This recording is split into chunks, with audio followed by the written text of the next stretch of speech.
बिस्मिल्लाहिर्रहमानिर्रहीम। एग्जाम्पल 3.5 का given data यहाँ पर लिखा हुआ है। गिवन डेटा में दो मास हैं, दो बाल के अलग-अलग मास हैं और एक बाल रेस्ट पर है और एक बाल की वेलोसिटी है। फॉर एग्ज़ाम्पल ये पेन है, इसकी वेलोसिटी है 0.50, यानी इस वेलोसिटी से ये इस पेन की तरफ आ रहा है और ये वाला पेन रेस्ट में है। तो जब ये इसके साथ कोलिजन करेगा तो इस पेन की जो कुछ एनर्जी है ये इस पेन को मिलेगी, जिसकी वजह से ये पेन हरकत करने लग जाएगा। तो इसका हरकत, इसकी वेलोसिटी हमने फाइंड करनी है कि इसके अंदर कितनी वेलोसिटी पैदा हो गई। और हमारा रिक्वायर्ड में ये है कि इस जो मास बी है बाल का, इनकी शुरू में इनिशियली ज़ीरो थी, फाइनली इसकी वेलोसिटी कितनी होगी हमने पहले ये फाइंड करना है और रिक्वायर्ड में सिर्फ एक ही चीज़ है। और यहाँ पर जो फर्स्ट बाल की वेलोसिटी थी वो माइनस में हो गई, क्योंकि पहले डायरेक्शन इस तरफ था उस बाल का, फिर जब इधर कोलिजन करेगा तो उसकी डायरेक्शन फिर अपोजिट हो जाएगी, तो ये डायरेक्शन की वजह से। और इससे तो हमने v2 फाइंड करनी है सेकंड बाल की। तो by the change of momentum collision between two bodies जब होती है तो इस तरह होती हैं कि मास पहले बाल का वो a है, फिर उसी का वेलोसिटी u1 है, प्लस मास दूसरे बाल का mb है और उसकी वेलोसिटी u2 है, बराबर हैं मास a का, उनकी वेलोसिटी v1 हो गई, मास b का यानी सेकंड बाल का, उसकी वेलोसिटी v2 हो गई। हमने v2 फाइंड करना है। v2 को जब फाइंड करेंगे तो v2 को सेपरेट करेंगे। तो किस तरह करेंगे? m a u1 plus m b u2 minus m a v1 is equal to m b v2। M B को भी इधर डिवाइड करेंगे, M A U one plus M B U two minus M A V one divide by M B is equal to V two. Put the values,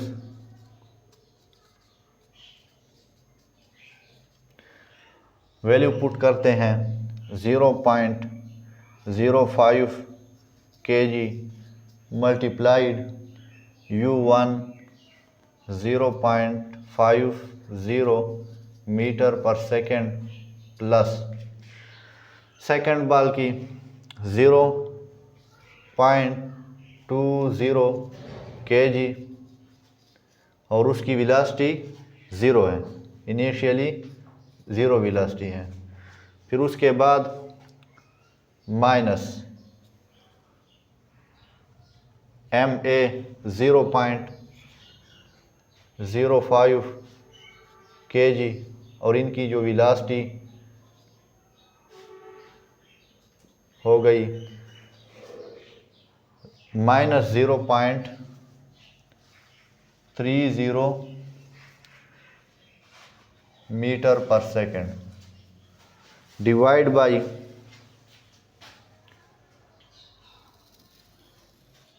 divide में mass of B 0.20 kg और इधर आ जाएगा V2। तो V2 is equal to, जब इनको हम multiply करेंगे पास आ जाएगा 0.025 kg मीटर पर सेकेंड ये तो ज़ीरो हो जाएगा क्योंकि इधर ज़ीरो है, प्लस ज़ीरो माइनस एक ये माइनस है और एक ये माइनस है।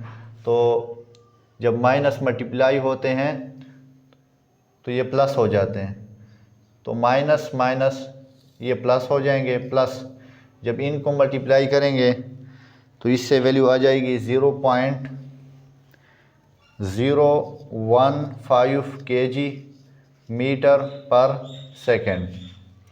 नीचे लिख लेंगे 0.20 kg। फिर जब इसको भी हल कर लेंगे तो V2 आ जाएगा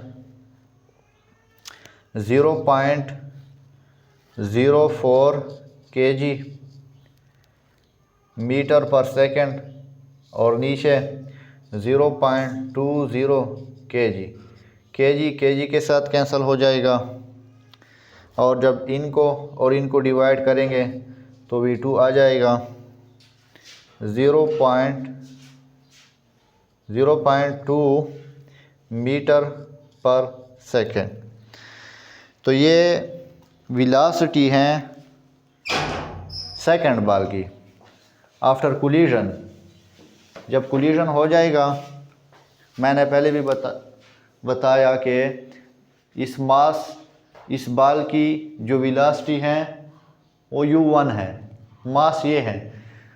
सेकंड बॉल की जो वेलोसिटी है u2 वो 0 है, ये रेस्ट पे है। तो जब ये कोलिजन करेगा, ये रेस्ट में है और ये इस 0.50 वेलोसिटी के साथ इसकी तरफ आ रहा है।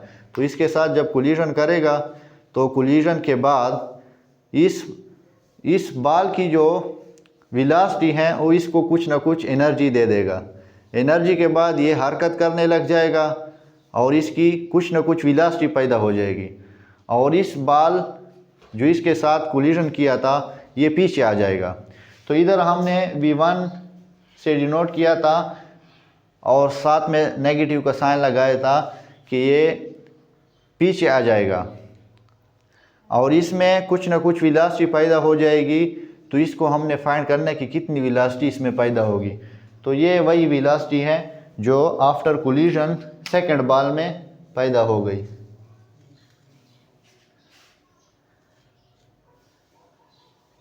It is a velocity of second ball after collision.